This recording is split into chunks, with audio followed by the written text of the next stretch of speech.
नमस्कार दोस्तों, आप सभी का स्वागत है मेरे चैनल परीक्षा दर्शिका में। तो दोस्तों, आज मैं लेकर आई हूँ हिंदी साहित्य के कालखंड आदिकाल, भक्तिकाल, रीतिकाल के प्रमुख कवि और उनकी रचनाओं को लेकर। फ्रेंड्स, हिंदी साहित्य के रचना और रचनाकार से संबंधित इस सेशन को हम लोग 2 भागों में डिटेल से देखेंगे। तो चलिए शुरू करते हैं आज का पहला भाग। पहली रचना है पउम चरियू, रिठनेमी चरियू। ये है स्वयंभू की रचना। अब जान लेते हैं स्वयंभू कौन थे। तो स्वयंभू जैन परंपरा के पहले कवि हैं। इन्हें अपभ्रंश का वाल्मीकि भी कहा जाता है। एग्जाम में पूछा जाता है क्वेश्चन, अपभ्रंश का वाल्मीकि किसे कहा जाता है, तो अपभ्रंश का वाल्मीकि स्वयंभू को कहा जाता है।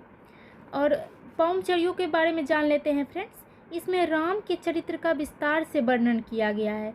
इस ग्रंथ को अपभ्रंश का आदि काल भी माना जाता है। पउम चरियू को अपभ्रंश का आदि काव्य माना जाता है। और हाँ दोस्तों, तुलसीदास की जो रचना है रामचरितमानस, इस पर भी इसका प्रभाव है पउम चरियू का। रिठनेमी चरियू, इसमें कृष्ण कथा का वर्णन है। कृष्ण कथा का इसमें वर्णन है। एक और स्वयंभू की महत्वपूर्ण रचना है स्वयंभू छंद। उसमें प्राकृत और अपभ्रंश के छंदों का वर्णन है। नेक्स्ट देख लेते हैं दोहा कोश। ये सरहप्पा की रचना है। जान लेते हैं सरहप्पा कौन है। तो सरहप्पा हिंदी के प्रथम कवि माने जाते हैं। इनका नाम सरह या सरहप्पा या सिद्ध सरहप्पा भी इन्हें कहते हैं। ये 8वीं शताब्दी के कवि हैं। उनको बौद्ध धर्म की वज्रयान और सहजयान शाखा का प्रवर्तक भी कहा जाता है। फ्रेंड्स, इनका मूल नाम जो है सरहप्पा का राहुल भद्र था। इनकी 32 ग्रंथों की चर्चा की जाती है। सरहप्पा की 32 ग्रंथों की चर्चा की जाती है। डॉक्टर प्रबोध चंद्र बागची ने इनकी रचनाओं को दोहा कोश नामक ग्रंथ में संकलित किया है। नेक्स्ट देख लेते हैं चर्यापद। ये इसके रचनाकार सबरिप्पा है। फ्रेंड्स, सबरिप्पा ये सिद्ध साहित्य की रचना करने वाले 84 सिद्धों में से एक है। अब सोच रहे होंगे आप कि सिद्ध किसे कहते हैं, सिद्ध कौन थे।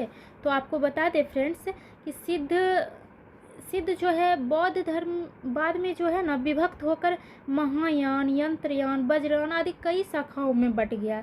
इसी में जो तंत्र मंत्र द्वारा सिद्धि चाहने वाले थे वो सिद्ध कहलाते थे। इनकी जो संख्या है सिद्धों की 84 मानी जाती है। एग्जाम में पूछा भी जाता है क्वेश्चन, सिद्धों की संख्या कितनी है। तो सिद्धों की संख्या 84 है, जिनमें प्रमुख हैं सरहप्पा, ये भी हैं सरहप्पा हैं, सबरिप्पा हैं, कन्हप्पा, ये सब प्रमुख सिद्ध कवि हैं। नेक्स्ट देख लेते हैं कन्हप्पा गीतिका दोहा कोश। इसके रचनाकार कन्हप्पा है। कन्हप्पा अभी हम लोगों ने चर्चा किए थे। सिद्ध साहित्य परंपरा के महत्वपूर्ण कवि हैं ये। इन्हें सिद्ध साहित्य में कानोड़ी या कानपा आदि नामों से जाना जाता है। इनके गुरु जो हैं ये मत्स्येंद्र नाथ थे।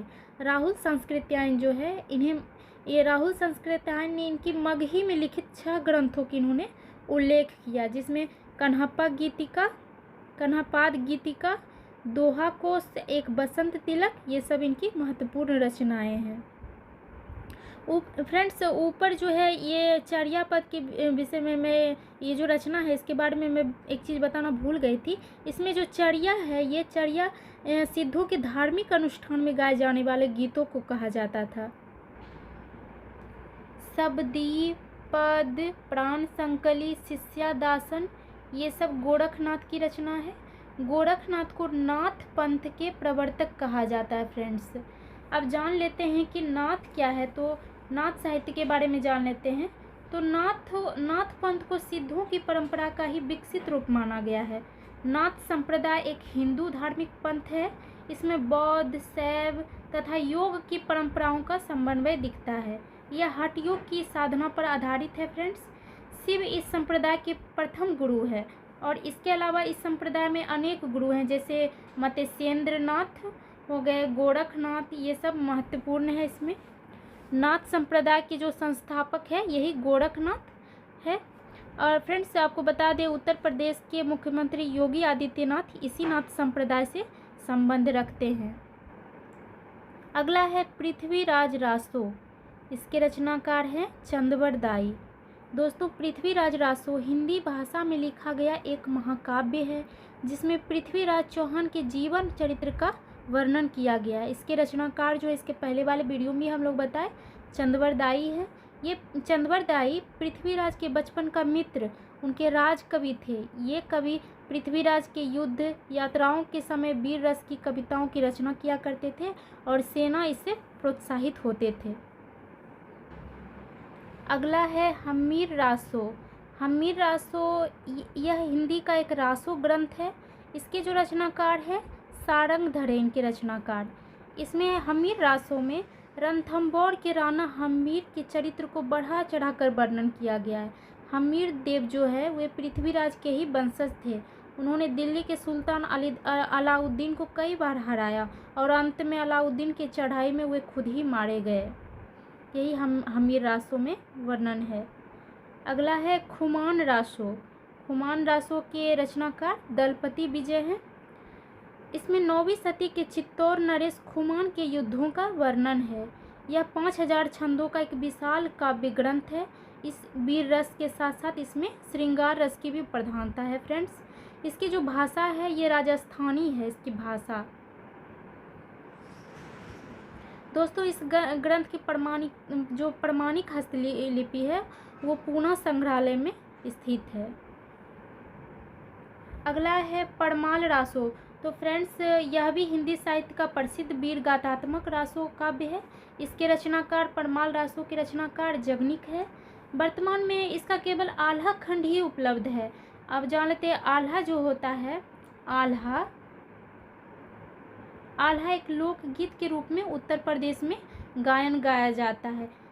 यह पूछा जाता है आल्हा किसे कहा जाता है, तो यह एक लोकगीत है। अगला है विजयपाल रासो। इसके रचनाकार है नल सिंह भाट। इसमें जो लड़ाई विजयपाल ने पंग राजा से की थी उसी का वर्णन है विजयपाल रासो में। नेक्स्ट है बिसलदेव रासो। इसके रचनाकार है नरपति नाल। फ्रेंड्स, इसके रचनाकार नरपति नाल है। इसमें भोज परमार की पुत्री राजमती और अजमेर के चौहान राजा हैं उनका नाम बिसलदेव है। उन्हीं के विवाह और विरह पुनर्मिलन की कथा है बिसलदेव रासो में। फ्रेंड्स, पूछा जाता है कि हिंदी में बारहमासा वर्णन पहली बार कहाँ मिलता है, तो बारहमासा वर्णन इसी बिसलदेव रासो में मिलता है। तो आप सोचेंगे कि आप बारहमासा क्या है, तो आपको बता दें कि यह एक विरह प्रधान लोक संगीत है जिसमें 12 महीनों की प्राकृतिक विशेषताओं का वर्णन किसी विरहनी के मुंह से गाया जाता है। मलिक मोहम्मद जायसी की कृत पद्मावत जानते होंगे। इसमें नागमती का जो वियोग वर्णन हुआ है यह बारहमासा का प्रसिद्ध उदाहरण है। इसमें व्यापक और मार्मिक छंद से बारहमासा का वर्णन किया गया है पद्मावत में। अगला है संदेश रासक। फ्रेंड्स, इसकी रचना मुल्तान के कवि हैं अब्दुर रहमान, इन्होंने ही किया है। यह जो है संदेश रासक यह अपभ्रंश में रचित विरह काव्य है। यह विरह काव्य है। अब इसकी कथा वस्तु के बारे में हम लोग जान लेते हैं। तो इसमें नारी हृदय की व्याकुलता, अभिलाषा, समर्पण का साहस वर्णन हुआ है। इसमें विजयनगर की एक वियोगिनी नायिका नगर की ओर जाने वाले एक पथिक से अपने प्रवासी पति के लिए संदेश भेजती है, लेकिन देखिए संयोग से कि जैसे ही संदेश देकर पथिक को विदा करती है तो उससे उसका पति उधर से आता हुआ दिखाई देता है। अगला है मुंज रासो। इसके कवि अज्ञात है मुंज रासो के। नेक्स्ट देखते हैं श्रावकाचार्य। इसके रचनाकार देवसेन है। देवसेन जो है ये जैन आचार्य हैं, जैन आचार्य। एक ग्रंथ के रूप में हिंदी की प्रथम रचना का निर्धारण श्रावकाचार्य को ही माना जाता है। इस ग्रंथ में 250 दोहा है। इसी 250 दोहा में श्रावक धर्म का वर्णन किया गया है श्रावकाचार्य में। आगे है उपदेश रसायन रास। इसके रचनाकार जिन दत्त सूरी हैं। ये आदिकालीन अपभ्रंश रचना है उपदेश रसायन रास। नेक्स्ट है चंदन बाला रास। इसके रचनाकार आसगू कवि हैं। अगला है स्थूल भद्र रास, इसके रचनाकार जिनधर्म सूरी हैं। भारतेश्वर बाहुबली रास के रचनाकार शालिभद्र सूरी हैं। रेवंत गिरी रास, इसके रचनाकार विजय सेन हैं। नेमिनाथ रास के रचनाकार सुमति गनी हैं। सिद्ध हेमचंद्र शब्दानुशासन, इनके रचनाकार हेमचंद्र हैं। अब फ्रेंड्स एक चीज़ बता दूं आपको कि रासों काव्य को विषय की दृष्टि से 3 भागों में बांटा गया है। पहला है वीर गाथात्मक रासों काव्य, दूसरा है श्रृंगार परक रासों काव्य, और एक तीसरा वर्ग है उसका धार्मिक व उपदेश मूलक रासों काव्य। अब एक एक करके देख लेते हैं कि इसमें क्या है। पहला जो है वीर गाथात्मक रासों काव्य, इस वर्ग के कवि जो होते थे वे अपने जो आश्रित राजा होते हैं उनका बढ़ा चढ़ा कर वर्णन करते हैं, उनके उसका यश का गान करते थे, उनकी लड़ाई ये सब सभी का अतिशयोक्तिपूर्ण वे वर्णन करते थे, उनका शौर्य को दिखाते थे। अब इनमें देख लेते हैं कि वीर गाथात्मक रासों काव्य की जो प्रमुख कृतियां हैं उनमें कौन कौन से शामिल है। तो उसमें एक है पृथ्वीराज रासो, पृथ्वीराज रासो है। वीर गाथात्मक रासों काव्य में पृथ्वीराज रासो है, हमीर रासो है, खुमान रासो है, परमाल रासो, विजयपाल रासो, ये सभी वीर गाथात्मक रासों काव्य है। अब दूसरा वर्ग में श्रृंगार परक रासों काव्य था, तो उसमें जो है कि इसके अंतर्गत जो रचनाएं आती थी उसका मूल विषय प्रेम और श्रृंगार रहता था। इस वर्ग की प्रमुख रचना अब देख लेते हैं। तो अब अब्दुल रहमान की संदेश रासक, बिसलदेव रासो नरपति नाल की थी, ये भी दूसरे वर्ग की ही श्रृंगार परक रासों काव्य की रचना है। और मुंज रासो, ये भी श्रृंगार परक रासों काव्य के अंतर्गत ही आता है। तीसरे वर्ग की जो रचना थी उसमें उपदेश मूलक रासों काव्य थी, जिनमें जिनदत्त सूरी का उपदेश रसायन, चंदन बाला रास, स्थूल भद्र रास, भरतेश्वर बाहुबली रास और ये रेवंत गिरी रास, ये सब तीसरे वर्ग की रचना है। इसमें धार्मिक व उपदेश मूलक रासों काव्य था, इसमें धर्म नीति उपदेश ये सब का वर्णन होता था। फ्रेंड्स इस तरह से हम लोगों ने सभी रासों काव्य की प्रमुख कृतियां को देख लिए हैं। हमीर रासो, वीर गाथात्मक रासों काव्य, श्रृंगार परक रासों काव्य, उपदेश मूलक रासों काव्य। अगला है पदावली, कीर्तिलता और कीर्ति पताका, ये इसके रचनाकार विद्यापति हैं। विद्यापति मैथिल कोकिल के नाम से जाते हैं। इनकी 3 प्रमुख रचना है, ये पदावली, कीर्तिलता और कीर्ति पताका। एक क्वेश्चन पूछा जाता है कि विद्यापति ने किस रचना को कहानी कहा है, तो कीर्तिलता जो है इसे ही इन्होंने कहानी कहा है। ये क्वेश्चन बहुत इंपॉर्टेंट है, हमेशा पूछा जाता है। अब जान लेते हैं कि कीर्तिलता में क्या है। तो कीर्तिलता में इनके आश्रयदाता थे कीर्ति सिंह, उन्हीं की वीरता उदारता ये सब का वर्णन है। पदावली में उनके भक्ति परक गीतों की रचना हुई है। कीर्ति पताका में उन्हीं के एक आश्रयदाता है शिव सिंह, उसका किसी सुल्तान के साथ युद्ध हुआ था, उसी का वर्णन है इसमें। ये शिव सिंह का विजय हुआ, उसी को विद्यापति ने वर्णन करके लिखा है कीर्ति पताका में। अगला है ढोला मारू रा दूहा, ये कल्लोल कवि की कृति है। अब जान लेते हैं इसमें क्या है। तो ढोला मारू दूहा ये 11वीं शती में रचित एक लोक भाषा काव्य है। ये जो है एक लोक भाषा काव्य है।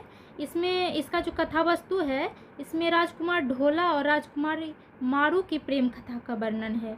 ये कथा कवि कल्लोल द्वारा लिखी गई है। अगला है जय मयंक जस चंद्रिका, इसके रचनाकार मधुकर कवि है और ये जो रचना है ये अनुपलब्ध रचना है। नेक्स्ट देख लेते हैं। तो जयचंद्र प्रकाश, इसके रचनाकार हैं भट्ट केदार। फ्रेंड्स ये अब तक अपर्याप्त रचना है, लेकिन इसका उल्लेख सिंघायच दयाल दास कृत है राठौर ख्यात नामक ग्रंथ, इसमें इसकी चर्चा हुई है जयचंद्र प्रकाश की। इस रचना में कन्नौज के अधिपति जयचंद की वीर गाथा का गायन प्रस्तुत किया गया है और यह रचना वीर प्रधान वीर गीत है ये।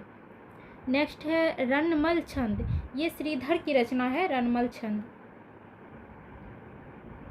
अगला टॉपिक है भक्ति काल के रचना और रचनाएं और उसके रचनाकार से संबंधित। फ्रेंड्स, इससे पहले वाले वीडियो में हम हिंदी साहित्य के काल विभाजन देख लिए थे, फिर भी मैं एक बार बता देती हूँ कि आपको हिंदी साहित्य को 3 काल खंडों में बांटा गया, आदि काल, भक्ति काल, आधुनिक काल। और ये जो भक्ति काल है इसके 2 धारा हुए, एक निर्गुण धारा, दूसरा सगुण धारा। निर्गुण धारा के भी 2 उपधारा और हुए, जिसमें एक ज्ञान मार्गी धारा कहलाया, एक प्रेम मार्गी धारा। ज्ञान मार्गी धारा के जो कवि थे वे संत कहलाए और प्रेम मार्गी धारा के जो कवि थे वे सूफी कहलाए। तो संत कवि कौन कौन है? कबीरदास, रैदास, नानक देव, सुंदरदास, मलुकदास, अक्षर अनन्य, ये सब संत कवि कहलाए, ज्ञान मार्गी शाखा के संत कवि। अब प्रेम मार्गी धारा के सूफी कवि जो हैं असाइद, मुल्ला दाऊद, उस्मान, जायसी, ये सब प्रमुख हैं। उसी तरह भक्ति काल के जो 2 धारा हुए, निर्गुण और सगुण धारा। निर्गुण धारा हम लोग देख लिए हैं और सगुण धारा के भी 2 उपधारा हुआ, एक तो हुआ राम भक्ति धारा और एक कृष्ण भक्ति धारा। जो राम की उपासना करते थे वे राम भक्ति धारा के अंतर्गत रचनाएं किए और जो कृष्ण को अपना आराध्य मानते थे वे कृष्ण से संबंधित रचनाएं किए हैं। राम भक्ति धारा के प्रमुख कवि हो गए आपको ये, जैसे कि तुलसीदास, ये सब। और कृष्ण धारा के प्रमुख कवि हो गए नंददास, कुंभन दास, सूरदास, ये। तो अब देख लेते हैं संत कवि की रचनाओं को। बीजक, बीजक किसकी रचना है? तो ये कबीरदास। ये बीजक जो है ये कृति कबीर के वाणियों का प्रमाणिक ग्रंथ है। ये कबीर के शिष्य थे, कबीर के शिष्य ने उनकी वाणियों का संग्रह इसी बीजक नाम से किया। इनके 3 भाग हुए, रामायणी, शबद, साखी। लेकिन फ्रेंड्स बोला जाता है, कबीर खुद बोले हैं, मसी कागज छुओ नहीं, कलम गहो नहीं हाथ। इसे पढ़कर लोग भ्रम में पड़ जाते हैं कि जब कबीर ने कलम कागज छुआ ही नहीं तो वे ये बीजक जो है ये कैसे उनकी रचनाएं हैं। लेकिन ये बीजक इसी की रचनाएं हैं, इनकी वाणियों का संग्रह माना ही जाता है ये। आगे है बानी, ये रैदास कृत है। रैदास जो हैं ये संत शिरोमणि की उपाधि दी गई है रैदास को। इनकी वाणी को इतना व्यापक और इतना प्रभावपूर्ण था इनकी वाणी कि समाज के सभी वर्ग के लोग उनके प्रति श्रद्धालु बन गए। मीराबाई उनकी भक्ति भावना से बहुत प्रभावित हुई और उनकी शिष्या बन गई। दोस्तों, संत रैदास के उपदेश समाज कल्याण तथा उत्थान के लिए बहुत महत्वपूर्ण है। उन्होंने अपने आचरण व्यवहार से यह प्रमाणित कर दिया कि मनुष्य अपने जन्म तथा व्यवसाय के आधार पर महान नहीं होता है। मनुष्य विचारों की श्रेष्ठता, समाज के प्रति हित भावना जैसे गुणों से ही महान बनता है। इन्होंने यह सिद्ध कर दिया। अगला देख लेते हैं ग्रंथ साहिब, ये नानक देव की रचना है। सुंदर बिलाप, इसके रचनाकार सुंदरदास हैं। सुंदरदास निर्गुण भक्त कवियों में सबसे आधुनिक सुशिक्षित कवि थे। सुंदरदास जी संत दादू के शिष्य थे। ये दादू के शिष्य, पूछा भी जाता है कि सुंदरदास किसके शिष्य थे? ये संत दादू दयाल के शिष्य थे। ये छोटी उम्र में ही अपने गुरु से शिक्षा और आध्यात्मिक उपदेश प्राप्त कर लिया था इन्होंने। रत्न खान ज्ञानबोध, ये इसके रचनाकार मलुकदास हैं। फ्रेंड्स, मलुकदास भक्ति संत कवि थे। ये भक्ति आंदोलन के एक धार्मिक कवि थे। इनकी 3 रचनाएं प्रसिद्ध है, एक तो रत्न खान हो गया, एक ज्ञानबोध और एक मलुक शतक इनकी रचना है। मलुक शतक। इन्होंने दिखावे और माया का विरोध किया है। अगला है राजयोग, विज्ञान योग, ध्यान योग, ब्रह्म ज्ञान। इसके रचनाकार अक्षर अनन्य है। ये अक्षर अनन्य एक संत कवि और दार्शनिक थे। ये ज्ञान योग, राजयोग, विज्ञान योग ये सब के प्रणेता माने जाते हैं। ये जो ग्रंथ है ज्ञान योग, विज्ञान योग, ध्यान योग, ब्रह्म ज्ञान, ये सभी ग्रंथों में जो है वेदांत के गूढ़ रहस्यों को सरल भाषा में प्रस्तुत किया गया है। तो फ्रेंड्स, अगला देखते हैं प्रेम मार्गी निर्गुण शाखा की दूसरी उपशाखा प्रेम मार्गी धारा की कवि और उनकी रचनाओं को। हंसावली, ये किसकी रचना है? ये असाइद की रचना है। ये रचना जो है 1370 में असाइद द्वारा लिखी गई है। हंसावली यह राजस्थानी साहित्य से संबंधित प्रारंभिक रचना है। इसमें प्राचीन राजस्थानी भाषा का उपयोग किया गया था। नेक्स्ट देख लेते हैं चंदायान या लोरक कहा, या मुल्ला दाऊद की रचना है।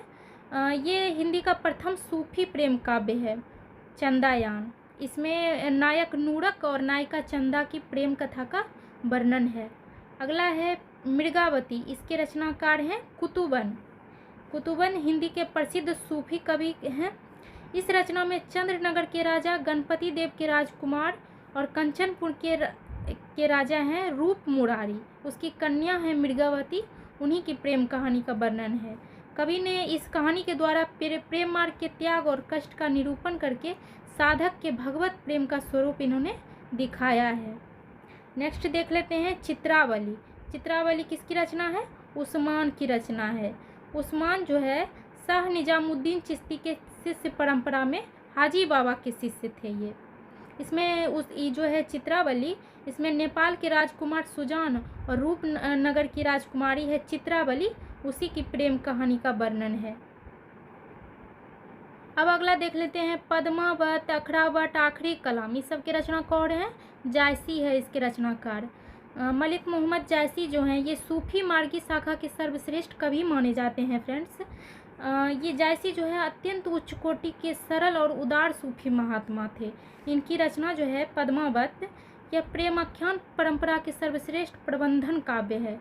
भारतीय लोक कथा पर आधारित इस प्रबंध काव्य में सिंहल देश की राजकुमारी पद्मावती और चित्तौड़ के राजा रत्नसेन की प्रेम कथा का वर्णन है। फ्रेंड्स, आप लोग एक मूवी तो देखे ही होंगे पद्मावती, ये इसी पे आधारित है। अगला है ज्ञान दीपक, इसके रचनाकार हैं शेख नबी। नेक्स्ट है इंद्रावती। इंद्रावती के रचनाकार है नूर मोहम्मद। दोस्तों, ये जो इंद्रावती है इसकी कथा वस्तु है कि इसमें कालिंजर के राजकुमार है, राजकुंवर है उसका नाम, और आगमपुर की राजकुमारी होती है इंद्रावती, उसी की प्रेम कहानी का वर्णन है। सत्यवती कथा ये ईश्वरदास की रचनाकार है। इसके रचनाकार जो हैं हिंदी भाषा के प्रसिद्ध कवि हैं ये। रूपमंजरी ये नंददास की कृति है। अगला देख लेते हैं कृष्ण भक्ति काव्यधारा के दूसरा धारा कृष्ण भक्ति काव्य। सूरसागर, सूरसारावली, साहित्य लहरी, भ्रमर गीत, ये सभी सूरदास की रचना है। सूरदास हिंदी के भक्ति काल के महान कवि थे। हिंदी साहित्य में भगवान श्री कृष्ण के ये अनन्य उपासक हैं।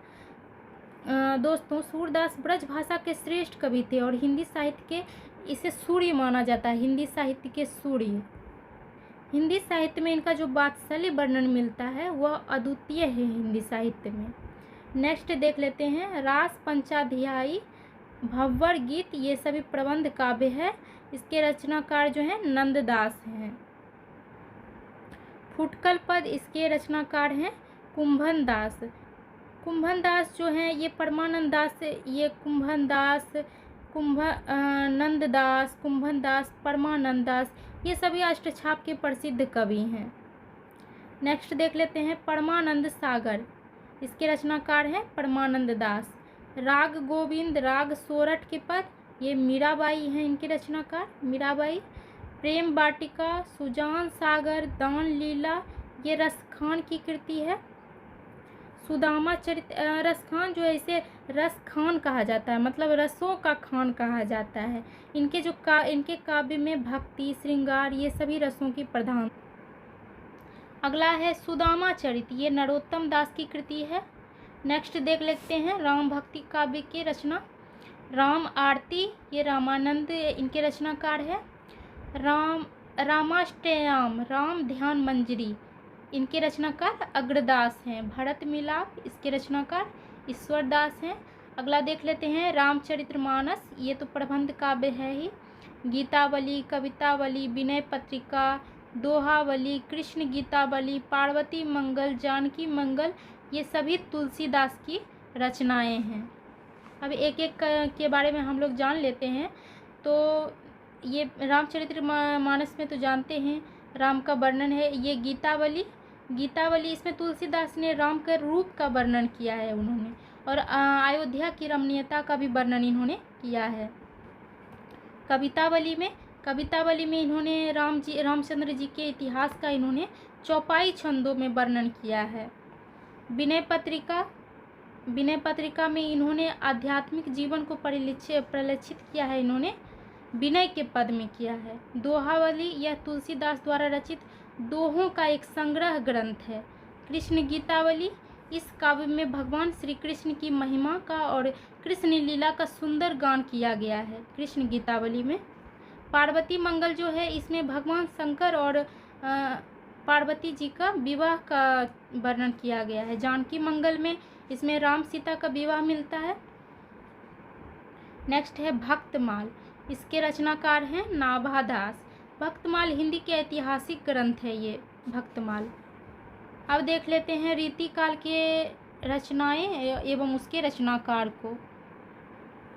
कविकुल, कल्पतरु, श्रृंगार मंजरी, इनके रचनाकार चिंतामणि है। चिंतामणि त्रिपाठी पूरा नाम हुआ। हिंदी के रीतिकाल के कवि हैं। इनके प्रमुख रचना है कविकुल, कल्पतरु, श्रृंगार मंजरी। अगला है छंद विलास, इसके रचनाकार माखनलाल है। बिहारी सतसई, बिहारी लाल है इनके रचनाकार। बिहारी सतसई जो है मुक्तक काव्य है, ये मुक्तक काव्य। इसमें 719 दोहा है, 719 दोहा है। फ्रेंड्स, एक यही कृति से बिहारी प्रसिद्ध हो गए हैं, बिहारी सतसई से। शिवराज भूषण, शिवा बावनी, छत्रसाल, ये भूषण की कृति है। रस रत्नाकर, जरा संबंध, ये गिरिधर दास की रचना है। फ्रेंड्स, गिरिधर दास का पूरा नाम है गोपाल गिरिधर दास। ये जो है भारतेंदु हरिश्चंद्र जी के पिताजी हैं। सुनीति प्रकाश, सर्व 16 प्रकाश, ये गुरु गोविंद सिंह है इनके रचनाकार। गुरु गोविंद सिंह सिखों के 10वें और अंतिम गुरु थे। इन्होंने खालसा पंथ की स्थापना की। अगला है भारतेंदु युग के काव्य के बारे में। प्रेम मल्लिका, प्रेम सरोवर, गीत गोविंदानंद, वर्षा विनोद, प्रेम पचासा, ये सभी इसके रचनाकार भारतेंदु हरिश्चंद्र जी हैं। भारतेंदु हरिश्चंद्र जी आधुनिक हिंदी साहित्य के पिता कहे जाते हैं। वे हिंदी में आधुनिकता के पहले रचनाकार थे। प्रेम मल्लिका इसमें जो है ये हरिश्चंद्र जी के कीर्तनों का संग्रह है प्रेम मल्लिका में। अगला देख लेते हैं फूलों का गुच्छा, ये भी इन्हीं की रचना है। मयंक महिमा, अलौकिक लीला, ये बद्री नारायण की रचना है। दशरथ विलाप, ऋतु सहार, ये ठाकुर जगमोहन सिंह की रचना है। ठाकुर जगमोहन सिंह भारतेंदु युगीन कवि, आलोचक और उपन्यासकार थे। तो ओके फ्रेंड्स, ये थे आदिकाल, भक्तिकाल, रीतिकाल के प्रमुख कवि और उनकी महत्वपूर्ण रचनाएं, जो हिंदी साहित्य से संबंधित सभी एग्जाम के लिए बहुत ही महत्वपूर्ण है। आप इस वीडियो को ध्यान से देखिए और बार बार देखिए, आपकी तैयारी में काफ़ी हेल्पफुल होगा। तो इसी के साथ मिलते हैं नेक्स्ट वीडियो में। वीडियो अच्छा लगे तो लाइक, सब्सक्राइब और शेयर कर दीजिएगा। Thank you.